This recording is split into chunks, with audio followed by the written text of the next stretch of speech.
जय श्री राम। जय जगन्नाथ। जय जगन्नाथ प्रभु जी प्रणाम। जय जगन्नाथ प्रभु जी प्रणाम। प्रणाम समस्त प्रणाम। जय गुरुदेव महेश्वर गुरु साक्षात् परम ब्रह्म तस्मै श्री गुरवे नमः। जय श्री कृष्ण चैतन्य प्रभु नित्यानंद श्री अद्वैत गदाधर श्रीवासादि गौर भक्तवृंद। हरे कृष्णा कृष्णा कृष्णा हरे हरे, हरे राम राम राम हरे हरे, हरे कृष्णा कृष्णा कृष्णा हरे हरे, हरे राम राम राम हरे हरे, हरे कृष्णा कृष्णा कृष्णा हरे हरे, हरे राम राम राम हरे हरे, हरे कृष्णा कृष्णा कृष्णा हरे हरे, हरे राम राम राम हरे हरे, हरे कृष्णा कृष्णा कृष्णा हरे हरे, हरे राम राम राम हरे हरे, हरे कृष्णा कृष्णा कृष्णा हरे हरे, हरे राम राम राम हरे हरे, हरे कृष्णा कृष्णा कृष्णा हरे हरे, हरे राम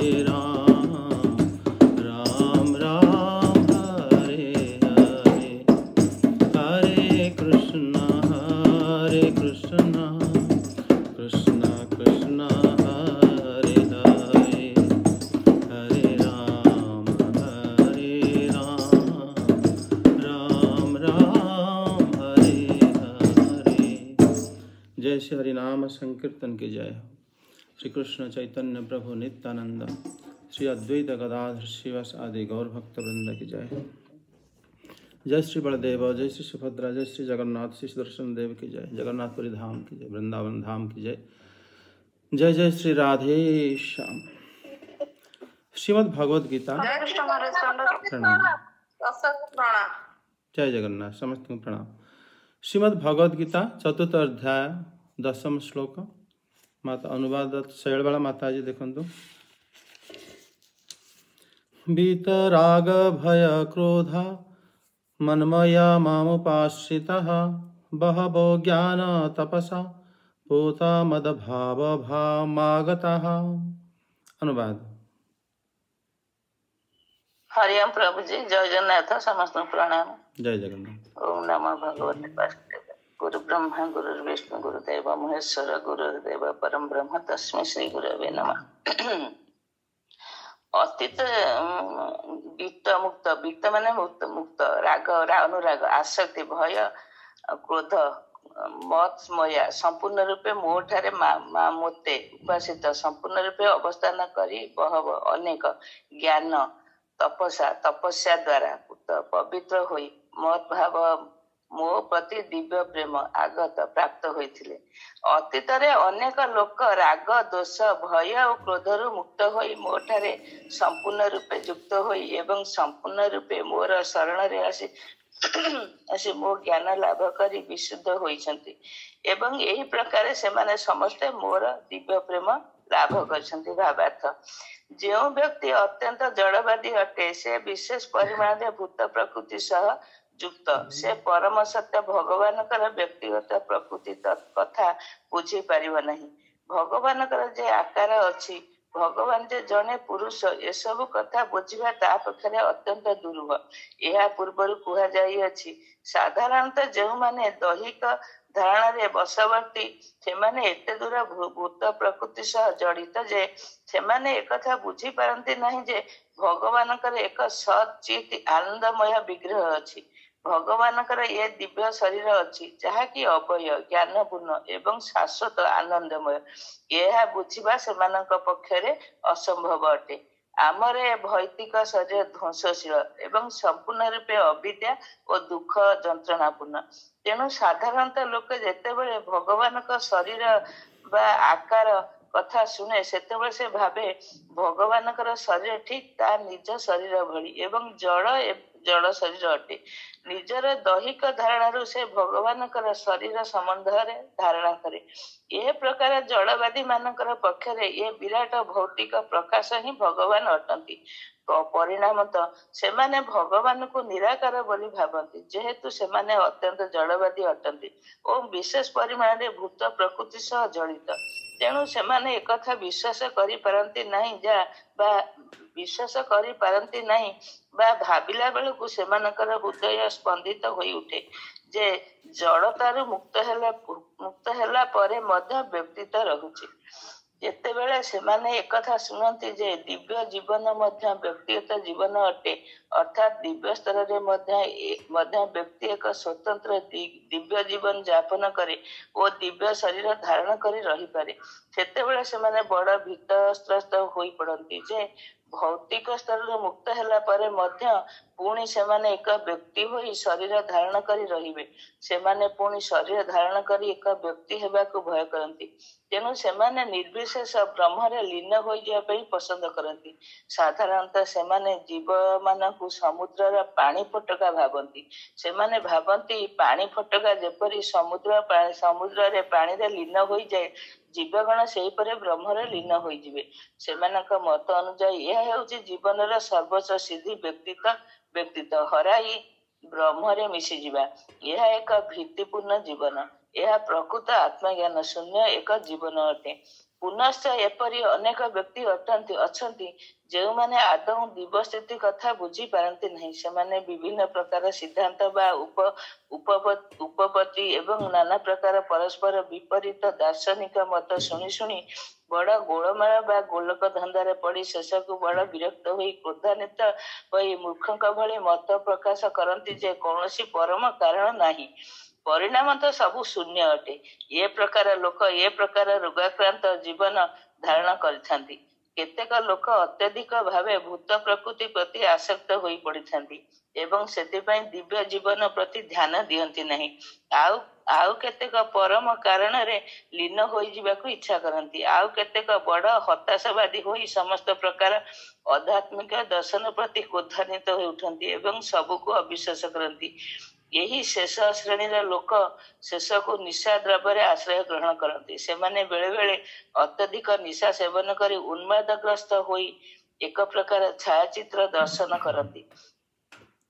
ତାହାକୁ ସେମାନେ ଦିବ୍ୟ ଦର୍ଶନ ବା ଭଗବତ ଦର୍ଶନ ବୋଲି ମନେ କରନ୍ତି। ବ୍ୟକ୍ତିକୁ ଏ ଭୌତିକ ଜଗତ ପ୍ରତି ଥିବା ଆସକ୍ତିରୁ 3ଟି ସ୍ତରରୁ ମୁକ୍ତ ହେବାକୁ ପଡ଼ିବ। 3ଟି ସ୍ତର ଯଥା ଦିବ୍ୟ ଜୀବନ ଯାପନ ପ୍ରତି ଅବହେଳା ପ୍ରଦର୍ଶନ, ଦିବ୍ୟ ବ୍ୟକ୍ତିତ୍ୱ ପ୍ରତି ଭୀତି ଏବଂ ଜୀବନର ନୈରାଶ୍ୟ ଉତ୍ପାଦନକାରୀ ଶୂନ୍ୟ ଧାରଣା। ଭୌତିକ ଜୀବନ ଧାରଣର ଏ 3ଟି ସ୍ତରରୁ ମୁକ୍ତ ହେବା ନିମିତ୍ତ ବ୍ୟକ୍ତିକୁ ସମ୍ପୂର୍ଣ୍ଣ ରୂପେ ଭଗବତ ଚରଣାବିନ୍ଦରେ ଆଶ୍ରୟ ଗ୍ରହଣ କରିବାକୁ ପଡ଼ିବ। ତାକୁ ଜଣେ ଉପଯୁକ୍ତ ଗୁରୁଙ୍କ ଅଧୀନରେ ରହି ସାଧନ ଭକ୍ତି ମାର୍ଗ ଅବଲମ୍ବନ କରିବାକୁ ପଡ଼ିବ। ଭକ୍ତିର ଶେଷ ସ୍ତର ହେଉଛି ଭାବ ବା ଭଗବତ ପ୍ରେମ। ଭକ୍ତିର ସମୃଦ୍ଧ ସିନ୍ଧୁରେ ବର୍ଣ୍ଣିତ ଭକ୍ତିଯୋଗର ବିଜ୍ଞାନ ଆଦୌ ଶ୍ରଦ୍ଧା, ତତଃ ସାଧୁ ସଙ୍ଗୋଷ ଭଜନ କ୍ରିୟା ତତୋନର୍ଥ ନିବୃତ୍ତି ସତ୍ ତତୋ ନିଷ୍ଠା ରୁଚିस्ततः अथाशक्तिस्ततो भावस्ततः प्रेमाभ्युदञ्चितिः साधका नामय प्रेमण प्रादुर्भाव भवत्क्रम। अर्थात आरंभरे व्यक्तिर आत्मानुभूति लाभ निमित्त प्राथमिक आकांक्षा रहिबा उचित, ताहेले से साधु संग करि परिबो। एही आकांक्षा ताकू साधु संग करिबा सरकु नहीं जीव। तत्पर से जड़े उपयुक्त गुरु बा आचार्य ठारू दीक्षा ग्रहण करिबो एवं तांकर सेही गुरुଙ୍କ निर्देशरे नवागत ब्रह्मचारी साधना भक्ति मार्ग अवलंबन करने आरंभ करिबो। गुरुଙ୍କ निर्देशरे भगवानଙ୍କର सेवारंभ हेबा द्वारा से समस्त प्रकार भौतिक आसक्ति मुक्त हो जाए, आत्मानुभूति लाभ दिगरे स्थिरता अर्जन करे एवं परम पुरुष भगवान श्रीकृष्ण संबंध में श्रवण करने रुचि जाता हुए। यही रुचि क्रमे वर्धित हो कृष्ण चेतना वृद्धि कराए, ताहा क्रमे भाव पर्यवेसित हुए एवं यह सेउटी दिव्य भगवत प्रेमर प्राथमिक अवस्था। प्रकृत भगवत प्रेम को प्रेमी कहा जाए। यह भक्ति जोग मार्ग रे सर्वोच्च स्तर अटे। प्रेमा स्तर व्यक्ति सर्वदा भगवान दिव्य सेवा लगी रहे। जड़े उपयुक्त गुरु निर्देश धीर मंथर गति भक्ति जोग मार्ग रे गमन करी व्यक्ति कौन सुख भोग कामनारू दिव्य स्तर रे निजर स्वतंत्र व्यक्तित्व रहुथिबा भित्ति को एवं शून्यवाद दर्शन जात नैराश्य मुक्त होई सर्वोच्च स्तर लाभ करि पारे। तत्पर व्यक्ति परिणामतः भगवान परम धाम लाभ करे। ओम नमो भगवते वासुदेव। जय जगन्नाथ। जय जगन्नाथ। धन्यवाद। बहुत सुंदर भाव में माता जी पूरा व्याख्या करदेले। एठी जो श्री भगवान कहते वीतराग भय क्रोधा माने एठी राग भय एवं क्रोध वीत माने रु मुक्त। वीतराग भय क्रोधा मनमया मामु पाश्रिता। एठी जो माता जी बड़ा सुंदर भाव रे एबे जो टीका पढ़िले से सी माने आमर राग है आसक्ति। राग जो राग अत्यधिक हुए ताकू पुणी अनुराग द्वारा जना पड़े कि आमर क्या कौ प्रति अनुराग अच्छी सृष्टि होती। अनुराग पूर्व राग आसी थाए। राग माने आसक्ति आसी थाए। भय एवं क्रोध भय आमे जो भयभीत होती बा क्रोध है क्रोधित होती। तीनोटी जाक सुंदर भाव माता जी व्याख्या कले कि अनुराग आसक्ति है भौतिक जगत प्रति आमे आसक्ति है एवं आमे क्रोधित केबे होती जेते बेले जो माने बिना भगवत मार्ग रे अग्रसित होई से गोटे मार्ग मध्य अच्छी जे कि निजको निजे आध्यात्मिकवाद कही सेथिरे जेतले से अग्रसर हुअन्ति बिना गुरु रे सेमानंको कौनसी प्रकार शांति प्राप्त न होथबारु से माने क्रोधित हो जाती एवं से मुक्त होगा चाहती इत्यादि। एथिपाई श्री भगवान ए जगार क्रोधशून्य एवं भयभीत से माने ही थांती जो मानकर माने भौतिकवादी मान को कहा जाइछि जो माने संसार रे माने अन्य सहित आसक्त बा अन्य सहित प्रतिद्वंदिता करि थांती बा जे भावंती जैसे श्रुति जेमिति हमको कहि था अन्याद भय तो भवति माने आमे अन्य मानक ठारू ही आम भय प्राप्त होई थांती। किंतु एठी श्री चक्रवर्ती पाद ए श्लोकर टीकारे कहउछंती से विषय में चर्चा करिबा। न केवलमेक एवाधुनिक एव केवल एमिति नुहे कि आधुनिक अर्थात मु एबे तुमको भगवत गीता ज्ञान प्रदान करुछि एमिति नुहे कि मोर समसामयिक बा ए समय जो माने प्रकट होइछन्ते केवल से माने ही मते मोर शरण रे आसी थांती बा ए ज्ञान को प्राप्त ही थांती ऐसा नुह। एभली कथाटा नुह कुसंती पूर्वरु मध्य पूर्व कल्पावतरणस्य मम जन्म कर्म तत्व ज्ञानक्तो जिते पूर्वरु मैं अवतार सब नहीं तार मध्य जन्म एवं कर्म को से माने तत्व रे जानी से माने मते प्राप्त होइछन्ति। कारण पूर्व श्लोक से आथिला जन्म कर्म च मे दिव्यम एवं जो व्यक्ति तत्वतः से समय श्री भगवान जो कही कि जो माने जन्म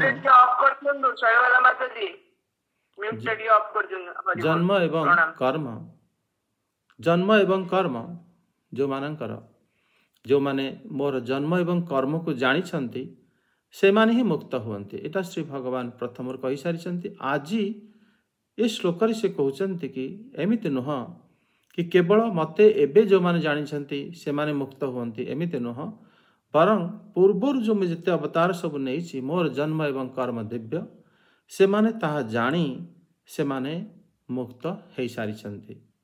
किंतु एठी कथा होची जदि से माने भगवान कर जन्म कर्म जानी मुक्त हो जाइछन्ति से मानकर लक्षण को ए जगार श्री भगवान श्री अर्जुन को कहते।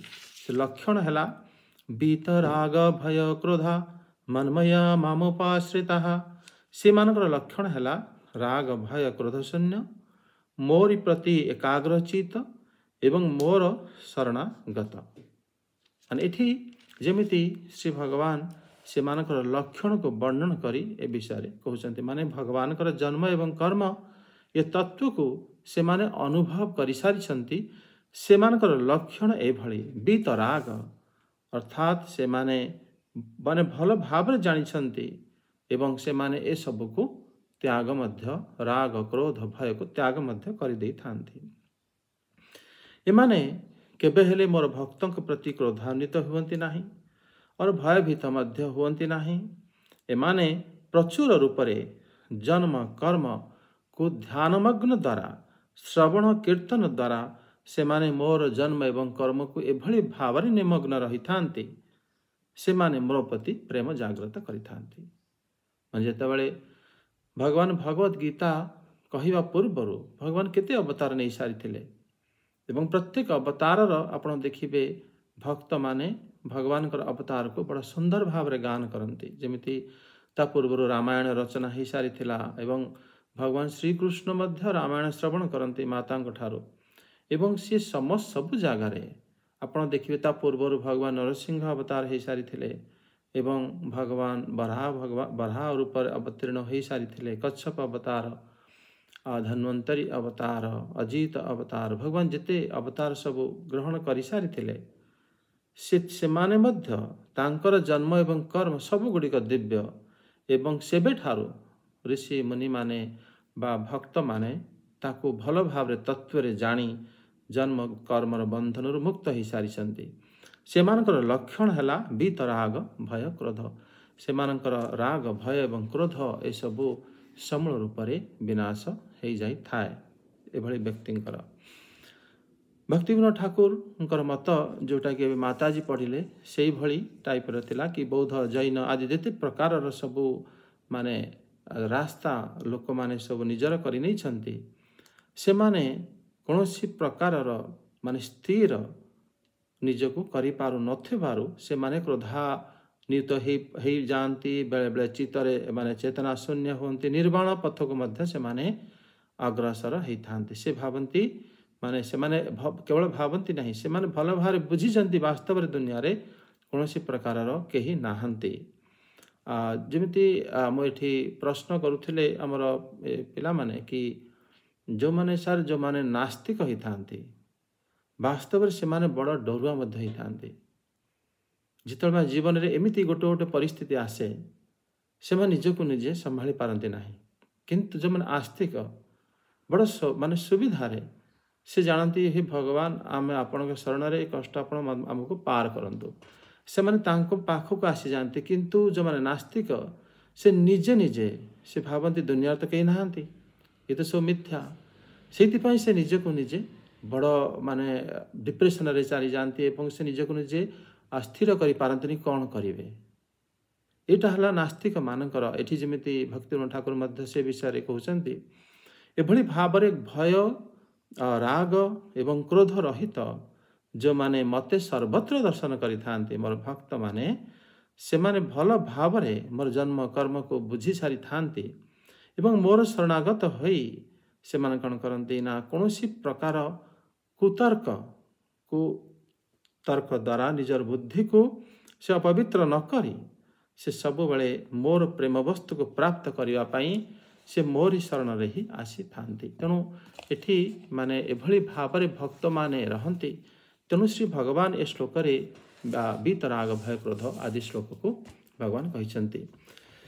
श्री रामानुज आचार्य पाद इस जगार आचार्य पाद मत है कि मध्य जन्म कर्म तत्व ज्ञान खेन तपसा पूजा बहवः एवं समृता मोर जन्म एवं कर्म तत्व ज्ञान रूप से पवित्र होई माने भक्त माने कौन करती पवित्र होई एभली लोक माने से माने एभली भाव हो जाइथांती जेमिति श्रुति तांको कही थाए कि तस्य धीरा परिजानन्ते योनिम। एभली धीर पुरुष अनेक जन्म को भल भाव निजर जानी पारि थांती कि मु वास्तव में बहुत जन्म मोर जेभली गुणग्राम मोर जेभली आसक्ति मोर जेभली बदगुण सब रही मते लगुच कि मो अनेक जन्म हो गलानी ए जगार यही वस्तु प्रति आसक्त हो मु जन्म ग्रहण करू चली। वास्तव में एठू मु मुक्त हवा उचित। बुद्धिमान पुरुष से कौन करे अनेक प्रकार निजर जन्म को जानी पारि थाए एवं सी भगवान जन्म एवं कर्म को बुझी एवं तत्व रे जानी से कौन करे ना उद्धार हो जाई थाए। एभली भाव माने श्रीधर स्वामी पादंकर मत ए श्लोक सी कहते कि कथम जन्म कर्म ज्ञानेन तत्प्राप्ति सदित्य आह बीतरागे इति।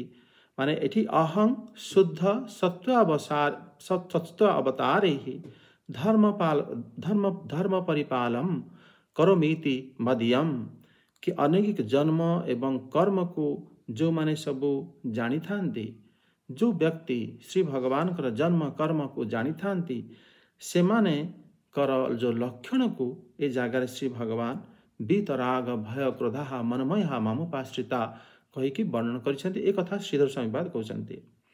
से कहते कि माने मु कौन करे ना अहम शुद्ध सत्वावतारे ही धर्म परिपालनम करमोति। मु अनेक शुद्ध अवतार द्वारा धर्म को परिपालन करिथाए एवं जो माने श्रद्धालु जो माने एवं मोर एभली माने दया को जानी से माने कौन करती ना राग भय एवं क्रोध को परित्याग कर दी थांते एवं से माने कौन करती ना मोर एकमात्र मते ही तांको चेतना रे ग्रहण करी मोरी आश्रय नहीं मोरी कृपा प्राप्त करी आत्मज्ञान को से माने धारण करी निजर जन्म को सार्थक करि थांती।